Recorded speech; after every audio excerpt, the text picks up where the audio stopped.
Good afternoon students. तो मैं आपका 12th स्टैंडर्ड का ओसीएम का लेक्चर रिकॉर्ड कर रहा हूँ। तो मैं आपको चैप्टर नंबर 4 कराना रहा हूँ पहले, बिजनेस सर्विसेज।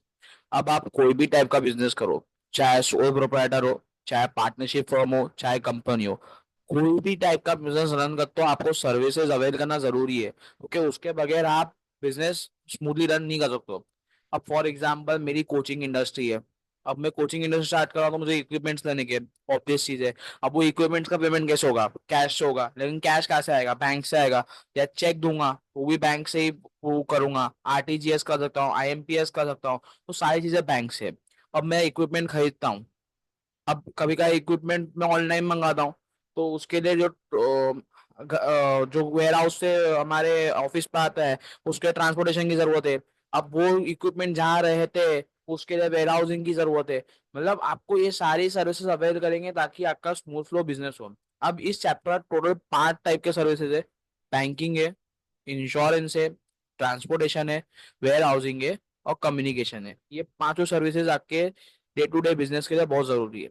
सबसे पहला जो सर्विस है वो बैंकिंग की सर्विस है। बैंकिंग की सर्विस बहुत इंपॉर्टेंट है पूरी इकोनॉमी के अंदर, क्योंकि बगैर मनी के तो कोई भी ट्रांजेक्शन हो नहीं सकते। उसके लिए बैंक होना बहुत जरूरी है।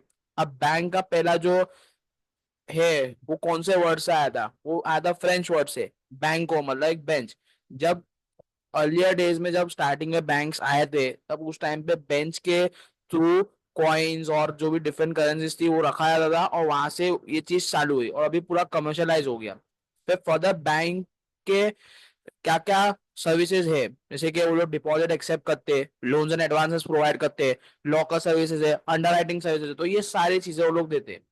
अब फर्दर टाइप्स ऑफ बैंक आते हैं। ये बहुत इंपॉर्टेंट वाला आंसर है, क्योंकि ये मोस्टली 8 मार्क के लिए आता है। तो ये आप अच्छे थरली करके जाना ताकि आपके 8 मार्क्स में से 8 मार्क्स आए। अब इसमें कुछ टाइप के बैंक्स हैं। सबसे पहला है सेंट्रल बैंक। हर एक कंट्री के अंदर सेंट्रल बैंक होना बहुत इंपॉर्टेंट है, क्योंकि सारा जो भी मॉनेटरी पॉलिसी बनती है, फिस्कल पॉलिसी बनती है, वो सेंट्रल बैंक के अंडर बनती है। हमारे इंडिया के अंदर सेंट्रल बैंक है वो कौन सी? RBI, reserve bank of India.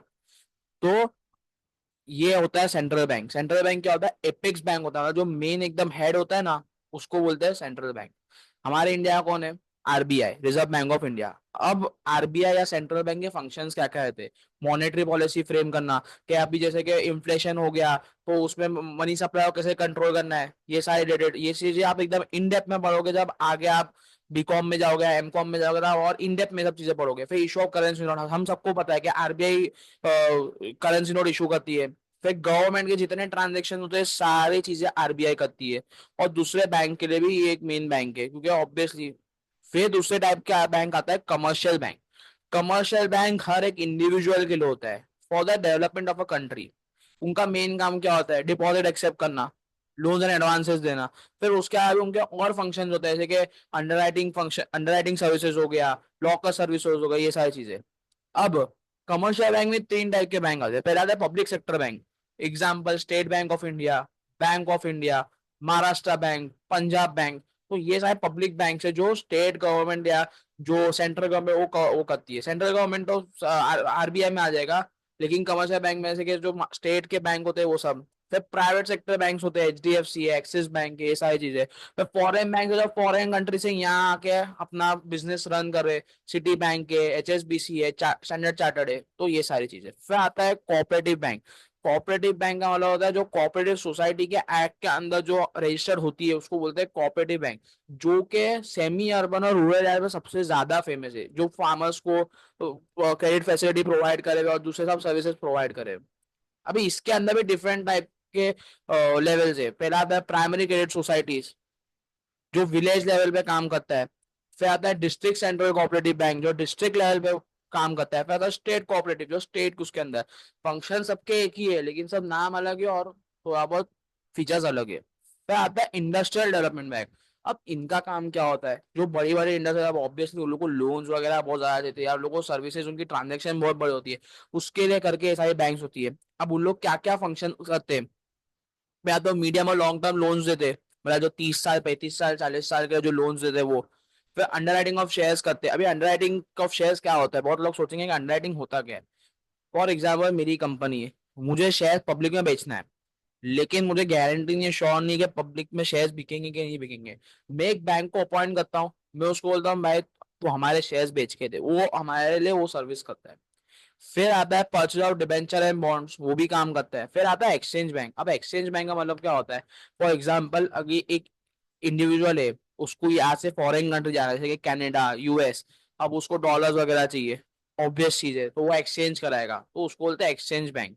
इनके क्या क्या फंक्शन होते हैं कि लेटर ऑफ क्रेडिट इशू करके देते, बिल्स ऑफ एक्सचेंज डिस्काउंट करके देते, जो भी फॉरेन कंट्री से डिविडेंड वगैरह आ रहा है, इंटरेस्ट आ रहा है, प्रॉफिट आ रहा है, ये सब करते हैं। फिर फॉरेन ट्रेड का हमारे कुछ ट्रांजेक्शन रहते हैं, वो सारी चीजें करते हैं, तो ये एक्सचेंज बैंक का काम है। फिर आता है RRB bank, regional rural banks. अब इनकी इनको कौन स्पॉन्सर करता है? आरआरबी को 50% का जो कैपिटल रहता है वो सेंट्रल गवर्नमेंट की तरफ से होता है, स्टेट गवर्नमेंट की तरफ से 15% होता है, और स्पॉन्सर्ड बैंक जो भी रहेगी उनकी तरफ 35% रहता है। अब इनका मेन काम क्या होता है? डिपॉजिट एक्सेप्ट करना, लोन देना सेमी अर्बन और रूरल एरिया में उन लोग के लिए। और किन किन लोगों को करता है? जैसे कि बहुत छोटे मोटे फार्मर्स होते हैं, एग्रीकल्चर के लेबर्स होते हैं, जो भी आर्टिस्ट वगैरह होते हैं उधर, उन लोग के लिए होता है। फिर आता है सेविंग्स बैंक। इनका मेन मोटिव होता है कि लोग सेविंग करे हुए उनको एंकरेज करने के लिए। जैसे कमर्शियल बैंक है, वो लोगों को एंकरेज करता है कि अगर आप हमारे बैंक के अंदर डिपॉजिट करोगे, सब करोगे, तो हम हमको इतना परसेंट इंटरेस्ट रेट देंगे। तो वो सेविंग बैंक का मेन मोटिव है। फिर आता है इन्वेस्टमेंट बैंक। इन्वेस्टमेंट बैंक में क्या होता है कि एक बैंक हमको डिसीजन देता है, हमको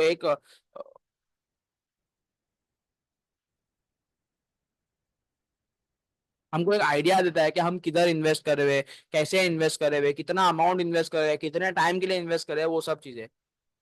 फिर आती है स्पेशलाइज्ड बैंक, जो कुछ कुछ सेक्टर्स में ये बैंक यूज होती है, कुछ कुछ स्पेसिफाइड एरियाज के बहुत स्पेसिफिक होते हैं। पहला आता है एक्सिम बैंक, जिसको बोलते हैं एक्सपोर्ट इम्पोर्ट बैंक। जब हमको एक्सपोर्ट इम्पोर्ट करना होता है, उसके लिए करके हमको असिस्टेंस देते हैं कि हमको कैसे करना है, कब करना है, सब चीजें। फिर आता है SIDBI bank, small industrial development bank of India. छोटे मोटे जो इंडस्ट्रीज रहते हैं जैसे कि एमएसएमई हो गया, उन लोग को प्रमोट करने के लिए ये बैंक्स होती है ताकि स्मॉल इंडस्ट्री में डेवलपमेंट हो। फिर आता है नाबार्ड, जो कि एग्रीकल्चर के लिए करके स्पेशलाइज होती है, जो एग्रीकल्चर वालों को फाइनेंस देती है और सब चीजें करती है। फिर अभी और भी नए टाइप का बैंक है, स्मॉल फाइनेंस बैंक हो गया, तो वो भी जो भी छोटे मोटे फाइनेंसेस प्रोवाइड करती है, जैसे कि फार्मर्स को, फिर स्मॉल इंडस्ट्रीज को, अनऑर्गेनाइज सेक्टर को, उन लोग के लिए करके ये सारी बैंक सेटअप हुई है। अब इनका ऑब्जेक्टिव क्या है? कि जिनको सर्विस नहीं मिलती है, एकदम ना के बराबर मिलती है, जैसे कि फार्मर्स हो गए या फिर कोई एकदम बैकवर्ड क्लास वाले पीपल हो गए, उन लोग के लिए करके ये एस्टेब्लिश हुई है। जैसे कि इसमें एग्जाम्पल भी जाना small finance bank, AU small finance bank, ये सब। अब पेमेंट बैंक, ये तो आजकल बहुत फेमस हो गया, पेटीएम हो गया, गूगल पे हो गया, और यूपीआई के जितने भी बैंक है वो सब। इसमें क्या होता है, हम डायरेक्टली पेमेंट वगैरह कर सकते हैं। इसमें ना मोस्टली 1 लाख की कुछ लिमिट होती है, तो ये सब चीजें। अब कमर्शियल बैंक के फंक्शंस क्या क्या है? पहला तो है प्राइमरी फंक्शन, जैसे कि डिपॉजिट एक्सेप्ट करना, लोन्स एंड एडवांसेस प्रोवाइड करना। फिर सेकेंडरी एक्टिव फंक्शन में आता है एजेंसी फंक्शन, यूटिलिटी फंक्शन। अभी इसमें हम इन डेप्थ में जाएंगे तो आपको मालूम पड़ेगा कि एजेंसी क्या होता है, यूटिलिटी क्या होता है। फर्दर प्राइमरी फंक्शन में आता है एक्सेप्टिंग डिपॉजिट। अभी हम लोग क्या करते हैं, हमारा मेन काम वही है, क्योंकि अगर हमको आगे लोन्स एंड एडवांसेस भी देना है तो हमको पब्लिक से तो पैसा चाहिए ताकि हम आगे लोन्स एंड एडवांसेस देवे ना। तो उसमें टाइप ऑफ डिपॉजिट है, पहला टाइम डिपॉजिट के कुछ टाइम पीरियड के लिए देता है। अब उसमें आता है पहला फिक्स डिपॉजिट। फिक्स डिपॉजिट आता है 5 ईयर्स का, 10 ईयर्स का, 15 ईयर्स का, 3 ईयर्स का। तो एक फिक्स्ड अमाउंट तुम रखो for a fix period of time, और अगर आपने उसको पहले ही विड्रॉ कर लिए तो फिर लोग इंटरेस्ट रेट कम देते, रिड्यूस कर देते। फिर आता है रिकरिंग डिपॉजिट। तो रिकरिंग डिपॉजिट का कॉन्सेप्ट क्या रहता है मालूम है? अब कुछ कुछ लोग का इतना पैसा नहीं देता है, मतलब जैसे फिक्स डिपॉजिट किसका रहता है कि हाँ भाई मेरे पास आइडियल कैश 5-6 लाख, तो मैंने एक एफडी बना के रख दिया, तो वहां से मेरे को फिक्स इंटरेस्ट मिला। लेकिन रिकरिंग डिपॉजिट ऐसा नहीं है। अब एक इंसान है और सैलरीड पर्सन है, उसको मिल रहा है 2 lakh rupees per month salary in hand उसको मिल रहा है। अब वो बोलता है कि मेरा एक्सपेंसेस 1,50,000 पर मंथ होता है, मेरा 50,000 बचता है। तो वो बैंक से क्या ऑर्डर देगा कि मेरे हर महीने आप मेरे अकाउंट में जब भी 2 लाख आवे तो आपको 50,000 निकाल के वो रिकरिंग डिपॉजिट में रखना है, जितने टाइम के लिए उसको रखना है वो रख सकता है, हर महीने कट के जाएगा। फिक्स डिपॉजिट हो क्या है, आपने फर्स्ट डेट से एक अमाउंट डिपॉजिट कर दिए, फिर बाद में आपको लास्ट में मेच्योरिटी में मिलेगा। लेकिन रिकरिंग डिपॉजिट क्या था, हर महीने आपका अमाउंट कटता है, आपके मेन अकाउंट से हो जाता है, तो उसको बोलते हैं रिकरिंग डिपॉजिट मतलब टाइम डिपॉजिट में दो आता है, फिक्स डिपॉजिट और एक आता है रिकरिंग डिपॉजिट।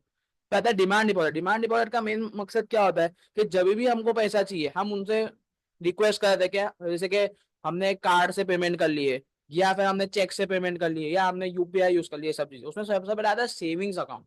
सेविंग्स अकाउंट क्या होता है कि नॉर्मल जो पीपल होते हैं, जो सैलरी वाले होते हैं, वेजेस वाले होते हैं, उनके लिए करके होता है, या जो भी नॉर्मल स्टूडेंट्स वगैरह होते हैं उन लोग के लिए करके होता है।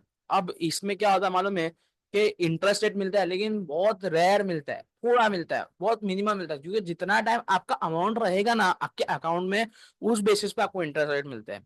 अब उन लोग बहुत सारे फैसिलिटीज देते हैं, पासबुक की फैसिलिटी हो गई, बैलेंस ऑन एसएमएस आता है जब भी आपका ट्रांजेक्शन होता है, कार्ड से होता है या चेक से होता है या फिर आप यूपीआई वगैरह करते हो, तो आपको बैंक की तरफ से मैसेज भी आता है, आपको मालूम पड़ता है, स्टेटमेंट ऑफ अकाउंट्स आते हैं, अभी आजकल तो ईमेल के जरिए से भी हर चीज वो होती है। ठीक है। फिर उसके बाद आता है करंट अकाउंट। अब ये करंट अकाउंट किसके रहता है, जो बिजनेसमैन होते हैं। अब सेविंग अकाउंट में तो कैसा है मालूम है कि बहुत रिस्ट्रिक्टेड ट्रांजेक्शन होते हैं, लेकिन अब बिजनेसमैन है, अब उसको रिस्ट्रिक्टेड ट्रांजेक्शन थोड़ी ना आते, उसके तो करोड़ में ट्रांजेक्शन रहते हैं, बहुत ज्यादा अमाउंट रहता है, तो उसके लिए करंट अकाउंट होता है। अब कभी कभार क्या होता है कि भाई एक बिजनेसमैन है उसके थोड़ा कैश कम है या अकाउंट बैलेंस कम है, वो इस अकाउंट के वजह से उसको बेनिफिट मिलता है कि वो ओवरड्राफ्ट फैसिलिटी ले सकता है, फिर जब उसको चुकाना है वो चुका सकता है। लेकिन करंट अकाउंट का डिसएडवांटेज ये है कि आपको इंटरेस्ट रेट नहीं मिलता है, क्योंकि ऑब्वियसली आपका तो मतलब आपने आपका 5 मिनट में कुछ पैसा आया फिर आपने कुछ अलग पेमेंट कर दिए, तो उसके लिए इंटरेस्ट रेट नहीं मिलता है। फिर फर्दर आता है दूसरा फंक्शन है ग्रांटिंग लोन एंड एडवांस। पहला क्या आता है डिपॉजिट एक्सेप्ट करना, अभी क्या है लोन्स एंड एडवांसेस देना। तो उसमें आता है सबसे पहला लोन, कि किसी बिजनेसमैन को चाहिए या किसी नॉर्मल इंडिविजुअल को चाहिए उसके लिए। अभी उसमें ना टाइप्स ऑफ लोन आते हैं। पहला आता है शॉर्ट टर्म लोन, जो 1 साल के पीरियड के होते हैं, वर्किंग कैपिटल रिक्वायरमेंट करके लोग लोन लेते हैं, तो शॉर्ट टर्म लोन होता है। फिर मीडियम टर्म लोन किसके लिए होता है, 1 to 5 years तक के लिए, ये तो विद इन 1 year था शॉर्ट टर्म लोन।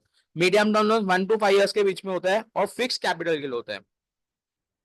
फिर आता है 5 years से ऊपर, उसको बोलते हैं लॉन्ग टर्म लोन्स, क्योंकि लॉन्ग टर्म कैपिटल रिक्वायरमेंट, हमको कोई बहुत बड़ी मशीन खरीदनी की उसके लिए हम करके लॉन्ग टर्म लोन ले रहे, तो वो सब चीजें। फिर आते हैं एडवांसेस। एडवांसेस भी एक लोन के जैसा ही होता है लेकिन ये शॉर्ट टर्म के लिए होता है, ताकि हमको फटाफट जो भी हमारी चीजें करनी है हम पूरी कर सकते हैं। जैसे कि कैश क्रेडिट हो गया, वो करंट अकाउंट को भी मिलता है और सेविंग्स अकाउंट वाले को भी मिलता है। और लेकिन इसमें क्या है, कैश क्रेडिट के अंदर ना हमको इंटरेस्ट रेट बहुत ज्यादा पे करना पड़ता है और इसका एक सेपरेट अकाउंट मेंटेन करना पड़ता है। फिर आता है ओवरड्राफ्ट फैसिलिटी, जो वर्किंग कैपिटल रिक्वायरमेंट्स के लिए होता है, और 15 to 60 डेज का पीरियड होता है कि हमको पेमेंट देना पड़ेगा, और जितना अमाउंट विड्रॉ करें ना उस पर इंटरेस्ट चार्ज होगा। फिर आता है डिस्काउंट और बिल ऑफ एक्सचेंज। अभी इसमें कैसा है, आप अकाउंट्स में भी चैप्टर पढ़ेंगे, बिल्स ऑफ एक्सचेंज बहुत इंटरेस्टिंग चैप्टर है। अब बिल्स ऑफ एक्सचेंज कैसा होता है, फॉर एग्जाम्पल मैंने किसी को गुड्स बेचा, अब मुझे मालूम है कि भाई वो कभी पेमेंट लेट कर देगा या कभी पेमेंट नहीं देगा, तो मैं क्या करूंगा, बिल ड्रॉ कर दूंगा। मैं उसको कहूंगा after 90 days you have to pay so and so amount. अब फॉर एग्जाम्पल मुझे 30 डेज का अर्जेंट कैश चाहिए, तो मैं बैंक के पास जाऊंगा, मैं उसको बोलूंगा भाई तुम मेरा बिल रख लो, तुम जो थर्ड पार्टी आप उससे मनी कलेक्ट कर लो और आप मुझे अभी अर्जेंट दे दो। अब वो उसमें कैसा था, मैं पूरा अमाउंट नहीं देता है, जैसे कि 50,000 का बिल है तो वो 1,000 2,000 अपना कमीशन काटेगा, बाकी का पूरा अमाउंट रेमिट कर देगा, तो वो बोलते हैं discount of bill of exchange. तो ये प्राइमरी फंक्शन था। फॉर एग्जाम्पल हमारा डिपॉजिट एक्सेप्ट करना, फिर डिपॉजिट में दो टाइप आता है, फिर ग्रांटिंग लोन्स एंड एडवांसेस, तो उसमें भी सब टाइप्स थे। आता है सेकेंडरी फंक्शन, उसमें आता है agency function and utility function. Agency function में क्या आता है, periodic collection payment. For example मैं बैंक को इंस्ट्रक्ट करता हूँ कि आपको हर साल जब भी डिविडेंड डिक्लेयर होगा जो भी कंपनी से, सो एंड सो कंपनी से, आपको उसको कलेक्ट कर लेना है। फिर सैलरी का कलेक्शन हो गया। फिर फॉर एग्जाम्पल मैं उसको बोल दूंगा कि जब भी इंश्योरेंस प्रीमियम का ड्यू डेट आएगा आपको प्रीमियम पे करना है, या कोई भी बिल आया तो आपको फौरन पे कर देने का मेरे बगैर पूछे। फिर आता है पोर्टफोलियो मैनेजमेंट। पोर्टफोलियो मैनेजमेंट कैसा होता है, फॉर एग्जाम्पल कोई इंसान है स्टॉक मार्केट में, अब उसको बहुत सारे सिक्योरिटीज, उसका मेन काम वही है, स्टॉक मार्केट का ही है, स्टॉक मार्केट में इन्वेस्ट करते रहते हैं। तो वो बैंक को क्या बोलेगा, बैंक में जो भी एम्प्लॉय रहते हैं नॉलेजेबल होते हैं, उनको फाइनेंस का आइडिया बहुत ज्यादा रहता है, तो वो लोग को बोलेगा कि आप मेरे को इंस्ट्रक्ट करो कब शेयर्स खरीदने के, कब बेचने के, कब बॉन्ड्स खरीदने के, किधर इन्वेस्ट करना है, वो सब चीजें। फिर आता है फंड ट्रांसफर, कि मैं अपने बैंक को इंस्ट्रक्ट करता हूँ कि आपको इस अकाउंट से इस अकाउंट में ट्रांसफर करना है या इस ब्रांच से इस ब्रांच में ट्रांसफर करना है उसके लिए। फिर आता है डीमटेरियलाइजेशन, ये आपने एसपी में भी सुनेंगे। डीमटेरियलाइजेशन क्या होता है, कि मुझे शेयर्स खरीदने के लेकिन इलेक्ट्रॉनिक फॉर्मेट में, तो उसको बोलते हैं डीमैट अकाउंट। हमको बैंक एक डीमैट अकाउंट होगा, उसके जरिए से हम पोर्टफोलियो मैनेजर का मतलब बैंक सारी चीज करेगा, लेकिन डीमैट में वो सिर्फ हमको अकाउंट ओपन करके देगा हमारे नाम का, फिर हमको जो भी करना है वो हमारे हिसाब से कर सकते हैं, उसको बोलते हैं डीमैट ट्रांजेक्शन। पहला फॉरेक्स ट्रांजेक्शन, फॉर एग्जाम्पल मुझे अब्रॉड घूमने जाना है, मुझे फॉरेक्स चाहिए, मुझे किसी को रिपेमेंट करना है फॉरेन कंट्री में, तो उसके लिए मुझे पेमेंट करना है, तो मैं फॉरेक्स ट्रांजेक्शन भी बैंक की तरह से कर सकता हूँ। तो ये एजेंट की तरह बन के हमको मदद करता है, इसलिए उसको बोलते हैं एजेंसी फंक्शन। कहता है यूटिलिटी फंक्शन, कि वो हमारे बेनिफिट के लिए कुछ करते हैं। For example issue of draft and cheque. अभी फॉर एग्जाम्पल टाइम नहीं है इतना, मैं बहुत बड़ा बिजनेसमैन हूँ, मेरे को किसी को चेक देने का है, तो मैं लोगों को दूंगा भाई आप मेरे नाम पे चेक वगैरह इशू कर दो और फिर आप पेमेंट कर देना। फिर आता है लॉकर फैसिलिटी, आप किसी के आप बहुत ज्यादा कुछ ज्वेलरीज देते या डॉक्यूमेंट्स देते या कुछ रहता है तो लॉकर फैसिलिटी भी देते। आता है प्रोजेक्ट रिपोर्ट। अब फॉर एग्जाम्पल मुझे बिजनेस एक्सपांड करना है, लेकिन कैसा है कि मैं बाहर जाके ज्यादा पैसे इन्वेस्टर्स को नहीं कलेक्ट कर पाया, अब मैं अपनी प्रोजेक्ट रिपोर्ट दिखाऊंगा बैंक को, और बैंक मुझे मदद करेगी फंडिंग रेज करने में। फायदा है गिफ्ट चेक। अब फॉर एग्जाम्पल मुझे किसी को गिफ्ट देना है इन मनी, तो इन लोग मुझे गिफ्ट चेक भी इशू करके देते ताकि कुछ वो नहीं हो। पता है अंडरराइटिंग सर्विस, ये मैंने आपको पहले ही समझाया था अंडरराइटिंग सर्विसेज क्या होता है। इन्वेस्टमेंट बैंकिंग के अंदर, इन्वेस्टमेंट बैंक के अंदर मैंने आपको इसे समझाया था। फॉर एग्जाम्पल मुझे शेयर बेचने के, लेकिन मुझे मालूम है मेरे पास इतना टाइम नहीं है, तो मैं अंडर राइटर्स अपॉइंट करूंगा, मैं आपको हर चीज आपको ही करनी की, फिर मैं उनको फिक्स कमीशन भी दूंगा। अब इसके अंदर इतना इन डेप्थ में जाएंगे क्योंकि कंपनी लॉ का पार्ट है कि कितना कमीशन दिया जाता है, वो सब चीजें इसके अंदर नहीं है। पता है gold aid services, for example मुझे गोल्ड ऑर्नामेंट बेचना है या मुझे गोल्ड ऑर्नामेंट खरीदना है, अभी तो आजकल इलेक्ट्रॉनिक गोल्ड भी आ गया है, तो वो सब चीजें। फिर आते ई बैंकिंग सर्विसेज, ये तो आजकल बहुत पॉपुलर है ई बैंकिंग सर्विसेज। उसमें आता है पहला एटीएम। एटीएम के साथ एक मशीन रहती है जिधर से हम जाके कैश डिपॉजिट कर सकते हैं या कैश विड्रॉ कर सकते हैं, और 24/7 सर्विसेज देते हैं लोग। बैलेंसेस इंक्वायर करना है या चेक बुक हमको रिक्वेस्ट करना है, वो सब चीजें। आता है क्रेडिट कार्ड। क्रेडिट कार्ड में कैसा होता है मालूम है, ये कार्ड जैसा होता है, इसमें कैसा होता है कि हमारे अकाउंट से पैसे नहीं डिडक्ट होंगे, जो मेन बैंक है उनके वहां से पैसे कटेंगे, और हमको एक फिक्स पीरियड ऑफ टाइम के अंदर उन लोग को रीपेमेंट देने का है विद इंटरेस्ट, तो उसको बोलते हैं हम क्रेडिट कार्ड। और इसके अंदर कैश कैरी करने की जरूरत नहीं है। फिर आता है डेबिट कार्ड। अब डेबिट कार्ड और क्रेडिट कार्ड में फर्क क्या मालूम है, कि क्रेडिट कार्ड में बैंक पैसे काटेगा लेकिन मेरे अकाउंट से नहीं काटेगा, वो मेरे से बाद में ले लेगा। और डेबिट कार्ड में क्या होगा, जब मैं पेमेंट करूंगा इंस्टेंटली मेरे अकाउंट से डिडक्ट होगा, तो उसको बोलते हैं डेबिट कार्ड। फिर आता है आरटीजीएस सर्विसेज। ये भी एक ऐसा सर्विस है जिसके अंदर हमको ट्रांसफर जब करना है मनी, तो ऑन रियल टाइम बेसिस फटाफट हमारे पैसे ट्रांसफर ट्रांसफर हो जाते हैं विद इन 2 आवर्स। ठीक है। फिर आता है एनईएफटी, ये भी एक ट्रांसफर ऑफ मनी के का ही वो है, लेकिन और इसमें कैसा होता है मैं कि बहुत सारे लोग जाके अपना चेक सबमिट करते हैं और हाफ एन आवर के स्लॉट के अंदर सारे चेक्स चले जाते हैं। ठीक है। फिर आता है नेट बैंकिंग है, मोबाइल बैंकिंग है, तो हम सबको मालूम है नेट बैंकिंग क्या होता है, मोबाइल बैंकिंग जो हमारे यूपीआई है। फिर अभी आजकल तो बैंक वालों ने एप्स दिए उनके वेबसाइट से, तो वहां से हम जो भी ट्रांजेक्शन करते हैं उसको बोलते हैं नेट बैंकिंग। फिर आईएमपीएस सर्विस में क्या होता है, हमें इमीडिएटली पेमेंट हो जाता है। फॉर एग्जाम्पल मैंने आईएमपीएस सर्विस अवेल किया, फौरन मतलब बैंक मेरा अमाउंट ट्रांसफर कर देगा। तो ये था पूरा बैंकिंग का टॉपिक। नेक्स्ट लेक्चर में मैं आपके लिए इंश्योरेंस का भी लाऊंगा। फॉर श्योर स्टे ट्यून्ड, में पूरा चैप्टर को कवर कराऊंगा। फिर इसके बाद मैं चैप्टर 8 पे भी जाऊंगा, मेरे को जितना टाइम अवेलेबिलिटी मेरे को मिलेगा मैं आपके लिए लेक्चर्स बनाते जाऊंगा। तो that's it for the day. Thank you so much. Please like करना, सब्सक्राइब करना, शेयर भी करना, अगर कुछ रिलेटेड कंटेंट चाहिए तो मेरे को जरूर बोलना। तो thank you. That's it for the